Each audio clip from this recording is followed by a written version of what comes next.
Hello. In this video, I will be discussing ways of naming arenes. An arene is just a benzene ring with one or more groups attached to it. So all sorts of things are arenes. Essentially, we're talking about naming benzene-like aromatic compounds. Now, this can be a little bit confusing because a benzene ring can have one group attached, and there are actually three different ways of naming benzene compounds with one group attached, because some of them give the whole ring a special name and some of them are just named as benzene with a group attached. And then you can also use phenyl to name those kinds of compounds. So we'll go over some examples of those. We'll also learn three different ways of naming a benzene ring with two groups attached. Some of them have special names. Some of them are considered to be a special benzene ring from the first category, but with a regular group attached, and then there can be two regular groups attached. So those are all different naming systems. In addition, we'll see that there's a couple different ways of naming benzene rings with three or more groups attached as well. So here we go with the first category. First category is benzene rings with one group attached. Okay, now as you'll notice, in all of these different compounds give the compound a special name. Now when I say special name, I mean that the whole compound with the benzene ring and the group has a name. For example, notice this compound is called toluene. That includes the benzene ring and the methyl group. You might consider calling it methylbenzene because it's a benzene ring with a methyl group attached, but nobody calls it methylbenzene, they call it toluene. Here's another one. Now notice this is an isopropyl group. I've written it in a condensed format, but that's really a CH with two methyl groups attached to it. For whatever reason, an isopropyl group attached to a benzene ring is called a cumene. That's the whole name. You might call it isopropyl benzene, but you don't. You call it cumene. Here's another very important compound called styrene. That is a benzene ring with a vinyl group attached to it, so it has an extra double bond next to the benzene ring. Notice in styrene that this is conjugated, so it's double, single, double, and then on into the benzene ring. So styrene is a conjugated aromatic compound. Here's another interesting compound with a weird name. Two benzene rings hooked directly together. It has a common name or a special name of biphenyl. Seems like a very strange name. Maybe diphenyl because it's two phenyl groups hooked together, but for whatever reason it's called biphenyl. Okay, and notice that this is one of the very few compounds in organic chemistry that actually ends with YL.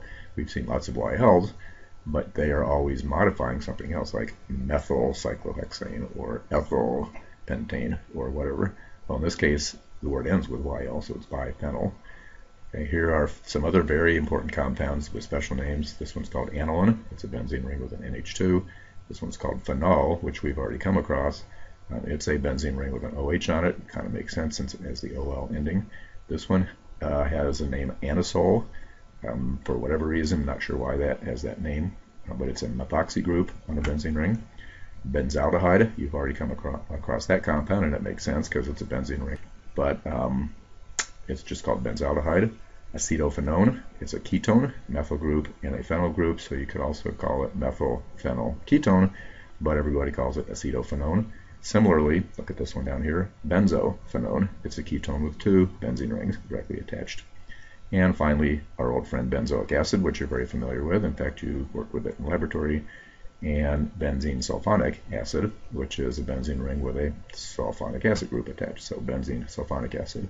Anyway, these 5, 8, 12, 13 compounds you need to memorize the names of. They are very special, important compounds.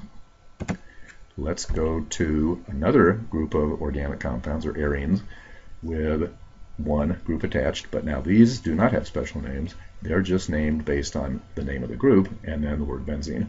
So this is bromobenzene, and notice that chlorobenzene and iodobenzene and even fluorobenzene would be named in the same pattern. This is ethylbenzene. Unlike a methyl group on a benzene ring, which has a special name toluene, or an isopropyl group on a benzene ring, which has a special name cumene, does not have a special name. It's just called ethylbenzene. This one is a new type of group that we haven't come across before because it really only occurs, at least very commonly, on benzene rings, and that is an NO2 group. We'll talk a little bit more about exactly what that is, look at the Lewis dot structure for it, and so on. But this is what's called a nitro group. So a nitro group on a benzene ring is called nitrobenzene. Again, it follows the same pattern as these other ones. Same thing here. This would be called propylbenzene, not isopropyl. Isopropylbenzene is called cumene. That's a special name you saw on the previous slide. But this is just propylbenzene. It's N-propyl on a benzene ring. And just to illustrate the fact that most alkyl groups, when they're attached to a benzene ring, you just say the name of the alkyl group and the word benzene, like we did here. Cyclopentylbenzene, because this one happens to have a cyclopentyl group attached. So that's how you name benzene rings with one group attached, and these so-called regular groups that don't give it a special name. Let's move on to the next category. What I've done here is just drawn out the nitro group, since this is the first time we've seen a nitro group, an NO group. Notice that it has a very weird Lewis dot structure. It has a full-fledged negative on this oxygen, a full-fledged nitrogen on the carbon, on the nitrogen, full-fledged positive charge on the nitrogen next door, and then a double bond to a regular oxygen. So it has both a positive and a negative in the same group. That would seem to be quite unstable, but it's not. It's actually a pretty stable group, and part of the reason is because there's another resonance structure for it in which this bond becomes a single bond and gets the negative charge, and this bond becomes a double bond and loses its negative charge. You moved a pair of electrons off this oxygen into here to form a double bond, and moved a pair of electrons out of there onto the oxygen to form a double bond. Now you might ask yourself, why can't we just move a pair of electrons off this oxygen into the oxygen-nitrogen position, make that a double bond? That would get rid of the positive charge on the nitrogen and the negative charge on the oxygen. Well, then you'd have more than an octet on the nitrogen, and you know that you can't do that on nitrogen.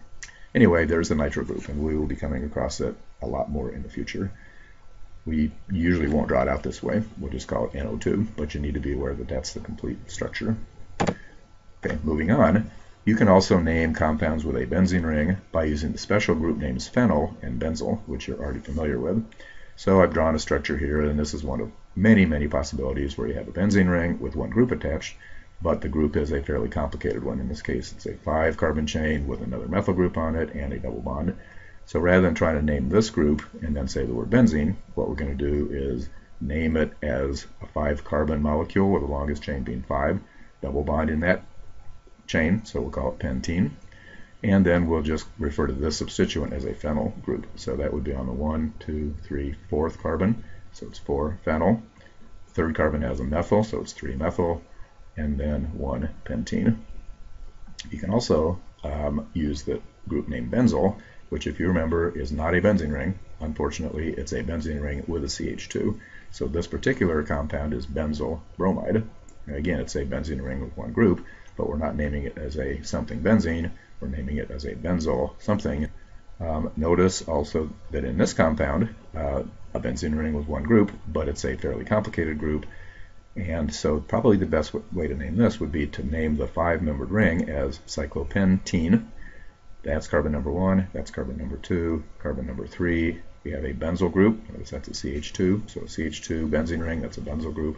So we'll call it 3-benzyl cyclopentene. So again, you can use phenyl and benzyl as group names on more complicated molecules. Okay, now we'll switch over to benzene rings that have 2 groups attached. When you have 2 groups attached, there are different places where they can be related to each other. Notice, for example, in this one we have 2 OH groups next to each other on the benzene ring. That special situation is referred to as ortho. So this compound could be called ortho-dihydroxybenzene, but it's not. For whatever reason, it's called catechol, C-A-T-E-C-H-O-L, catechol, and that's just a common name for that particular compound. Notice it's a phenol because it has a benzene ring with an OH on it. In fact, it's kind of a double phenol, but for whatever reason, it's given a special name, catechol. Now, here's a benzene ring also with 2 OHs on it, but they are arranged in a different way on the benzene ring than these two are. If you have 2 groups on a benzene ring arranged so that there's 1 carbon in between, sort of an M shape, that's called meta. Notice M for meta. But again, this compound is not referred to as meta-dihydroxybenzene. It's called resorcinol, so it's a different compound than this one over here. And finally, if you have across the ring from each other, that's called para, and notice P is short for para. But again, this compound with two OH groups paired to each other is just referred to as hydroquinone. That's a special name for this compound, much like resorcinol and catechol are special names for these two compounds. This one actually kind of makes sense because there's another compound called quinone, which is not a benzene compound, but you probably should be familiar with quinone. We'll see it again later in this chapter. It's a six-membered ring with two double bonds, not conjugated with each other, but each one is conjugated with a double bond O on this side and a double bond O on this side, so it's called quinone. The O-N-E name or ending kind of implies that it's ketone, which it is. But then if you add two hydrogens, one here, and you shift the electrons around, you get hydroquinone, and that's why this particular dihydroxybenzene is referred to as hydroquinone. Again, just a name you have to memorize, but it kind of makes sense if you know what quinone is. Okay, let's move on to another group of compounds that have special names.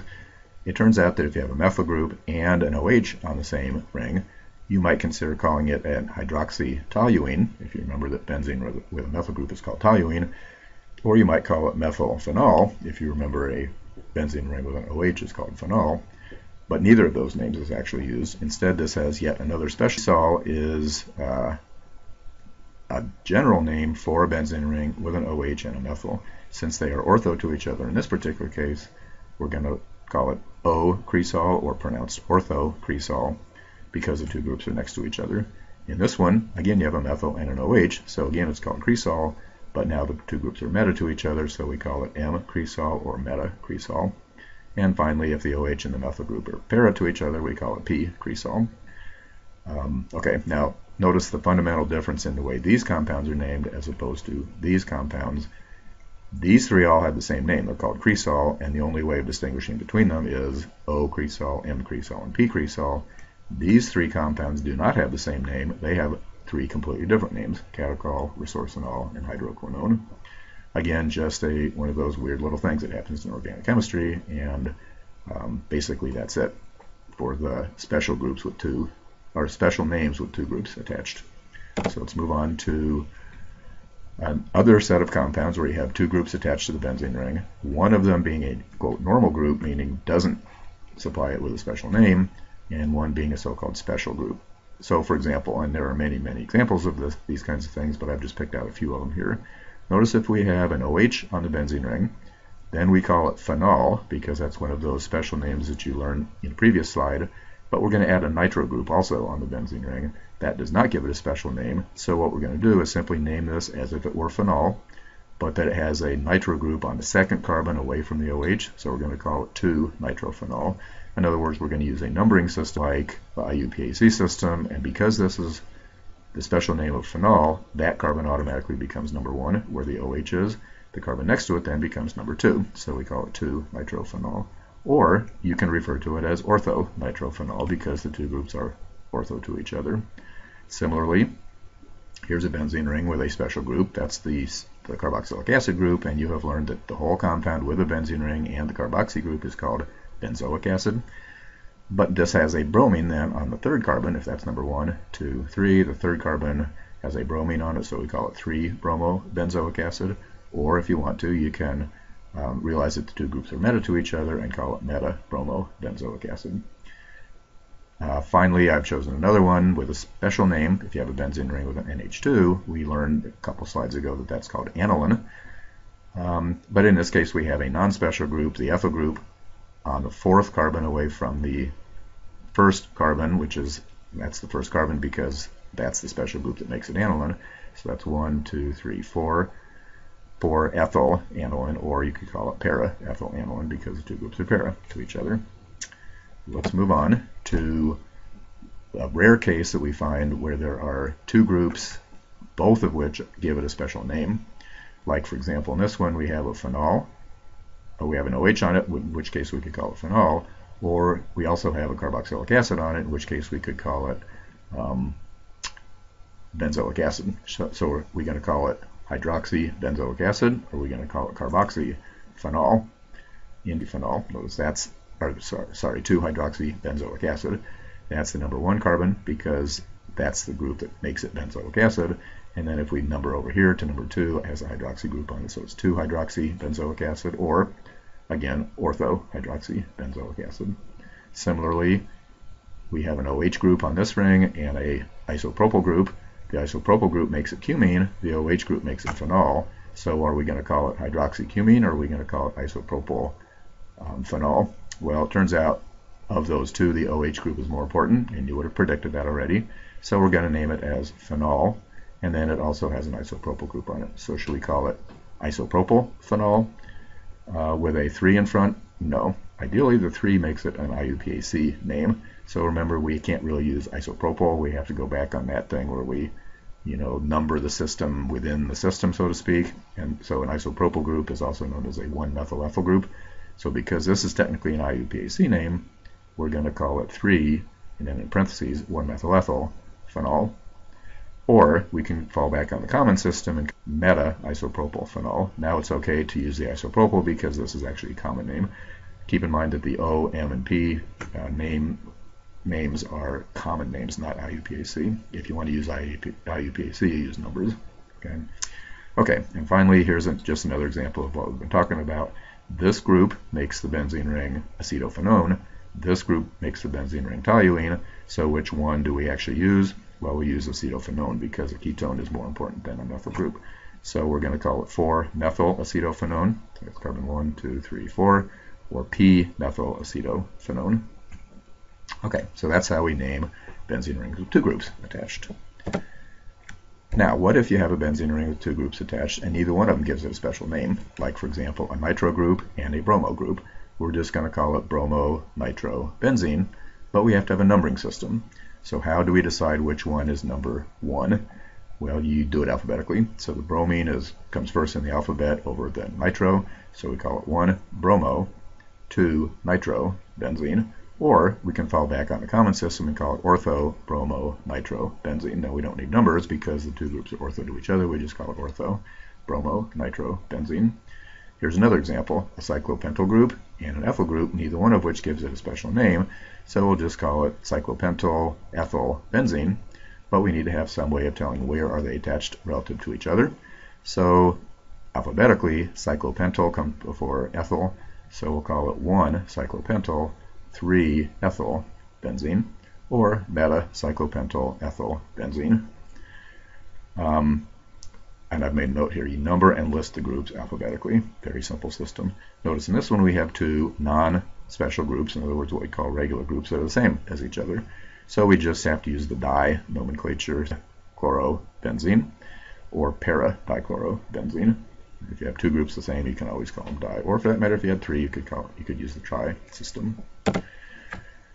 And that brings us to what happens if you have 3 or more groups attached. If one or more of them is special, we first focus on those. For example, in this case, we have a benzene ring with a bromine, an amino group, and a carboxy group. The carboxy group gives it a special name called benzoic acid. The amino group would give it a special name called aniline. So which one do we choose?